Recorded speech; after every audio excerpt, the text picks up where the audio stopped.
anyone seeing police break into a church would be outraged. This didn't come as a great surprise to us, the fact that they would resist our police officers and cause trouble, because we have been watching this group for a long time, and I think Chief Parker warned some time ago that we might have trouble with them.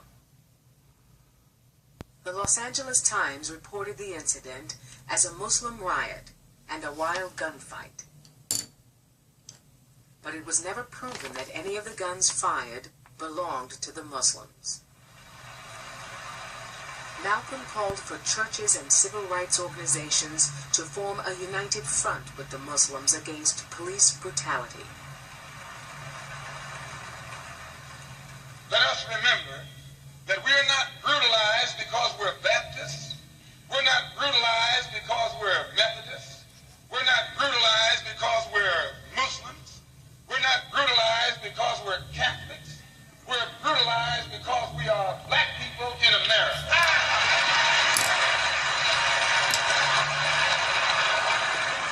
I'm telling you, they came out of those cars and we have enough witnesses to hang them with their guns smoking. Chief Parker knows this, Mayor Yorty knows this, and every police official in the city knows that. They didn't fire no warning shots in the air. They fired warning shots point blank at innocent, unarmed, defenseless Negroes.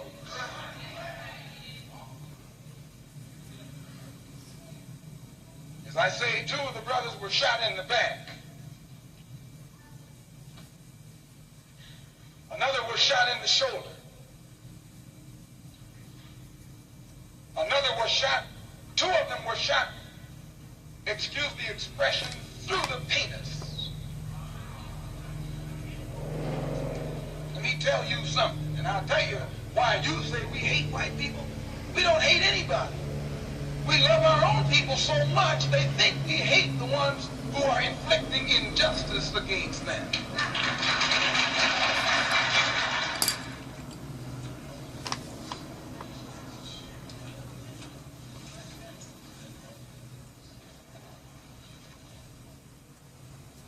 Patrolman Donald Weiss, the officer who killed Ronald Stokes, testified that he knew Stokes was unarmed, but that Stokes had raised his hands in a menacing way. The all-white coroner's jury deliberated 23 minutes and found the death a justifiable homicide. 14 Muslims were then ordered to stand trial on assault charges. 11 would be found guilty and sentenced to prison. We were people that said, never be the aggressor, but if someone attack you, we do not teach you to turn the other cheek. There were Muslims who were not from the East Coast, but from other parts of the country that was actually ready to go out there and kill those police officers. Even though they may have been killed in the process of doing it, but that's how strong the attitude of Muslims was against those brothers just being shot like that.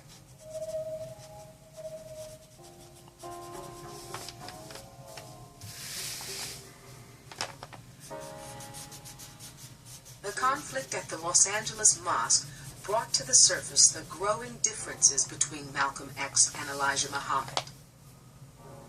The messenger insisted Allah would avenge Stokes' death, but Malcolm demanded justice in the courts. If it were possible for them to get a fair trial, there would be no necessity for a trial at all. These are the victims of police bullets, and you don't take the victim in court. As a criminal, you take the one who shot the victim in court. And it is the police who should be on trial here in Los Angeles. Malcolm began to talk less and less about God was going to get rid of the Caucasian. And he began to talk about how we were going to be able to bring them to justice and make them guilty, and that they are guilty according to the law of the land, which was not our argument at all. Our argument was that we were a divine people and that we were to be protected and finally delivered, put in a seat of authority by Allah. That was our teaching at that time. To avoid further confrontations with city authorities, Elijah Muhammad summoned Malcolm to a meeting at the messenger's home. Elijah Muhammad told him very definitely, if you had reacted the way you should have reacted, if you'd had more faith in Allah, Ronald Stokes would be alive. That was it. It really gave him an upbraiding. And Malcolm said nothing about, well, there was nothing we could do or anything of that sort. He just listened. Mr. Muhammad told him is that that's one man that we lost. I never did tell you that we weren't going to lose anyone. Because that's the way it is when you build a nation. He said they were wrong. But if I send my followers out there to do battle with those people in LA, either undercover or on top of the cover, they will get slaughtered, and I'm not going to do that. And Malcolm didn't like that. Malcolm had always said, Muslims don't back down. In Harlem, he now had to explain what happened in Los Angeles. Ronald Stokes was not the least among the followers of the Honorable Elijah Muhammad. He was one of the highest. He was the secretary of our Los Angeles mosque. And as we explained in that rally on May, many of you thought we should go right on out then and make war on the white man. You wanted to do it yourself, didn't you? Didn't you? You wanted some action then, didn't you? Because you don't like the idea of white people shooting black people down, do you? And you're ready to do something about it, aren't you? We know you are. And the white man should be thankful that God has given the Honorable Elijah Muhammad the control over his followers that he has, so that they can play it cool, calm, and collected, and leave it in the hands of God. This was explained. In the months following the Los Angeles incident, Malcolm's faith in the messenger was further tested by rumors about Elijah Muhammad's private life. Once a month, he would go to Chicago to take money to Elijah Muhammad. And he would always go to the side door. And this particular day, when he got to the side door, there were 3 young ladies. They were knocking and banging on the door. Open the door, we need money for food. Our children don't have this or that or the other.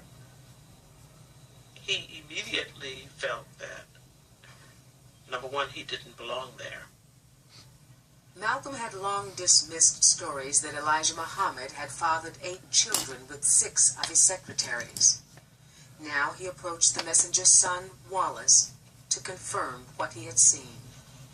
So I told him, yes, I said, I know about that. I said, you can see things, but you don't want to see it, so you just blot it out your mind. I said, I'm aware of secretaries having that kind of relationship with my father, being there with their children. I said, I've seen him take their children, and somewhere in my conscience, I'm sure it was registering that was his family, but I never accepted it to deal with it in my mind. Never did I accept to deal with it in my mind. Officials in the nation accused Wallace Muhammad of starting rumors and conspiring against his father. The charge that I gave Malcolm information on my father's domestic situation is true, but only after Malcolm had already told me that he witnessed that situation. It gives me great pleasure and an honor and a privilege at this time to introduce to you and present to you the messenger of Allah, your and mine, the loving teacher and teacher, the most honorable and humble Elijah Muhammad. Malcolm had submitted himself to Elijah Muhammad as his spiritual leader and never tried to see anything else.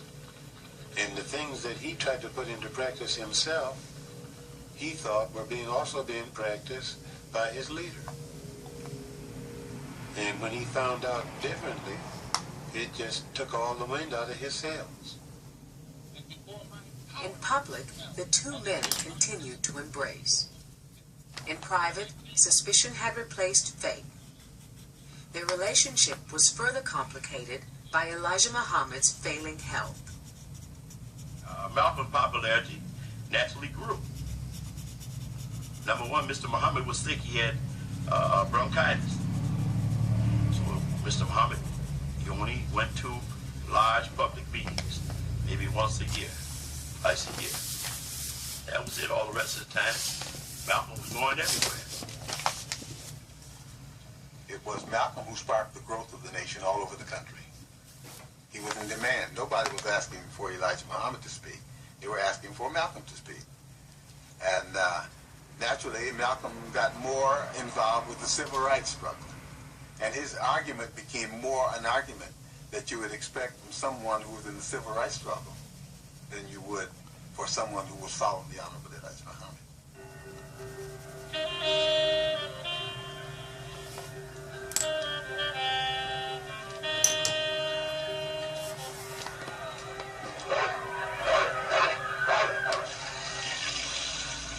The 60s showed us the white man in the image that the Nation of Islam had cast him in the image of a brutal person, you know, turning the dogs out on the demonstrators, using the fire hoses.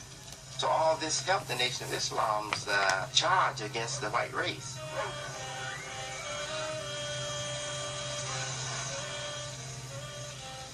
And made it possible for the Nation of Islam spokesman, for the Honorable Elijah Muhammad spokesman, Malcolm X, to get the press, to get the camera on him, and to state what he had confidence in that was an alternative, and that was separation. As Muslims, we believe that separation is the best way and the only sensible way, not integration. And but on the other hand, when we see our people being brutalized by white bigots, white racists, we think that they are foolish to allow themselves to be beaten and brutalized and do nothing whatsoever to protect themselves. If a dog is biting a black man, the black man should kill the dog. Whether the dog is a police dog, a hound dog, or any kind of dog. If a dog is fixed on a black man, when that black man is doing nothing but trying to take advantage of what the government says is supposed to be his, then that black man should kill that dog or any two-legged dog who fixed the dog on it.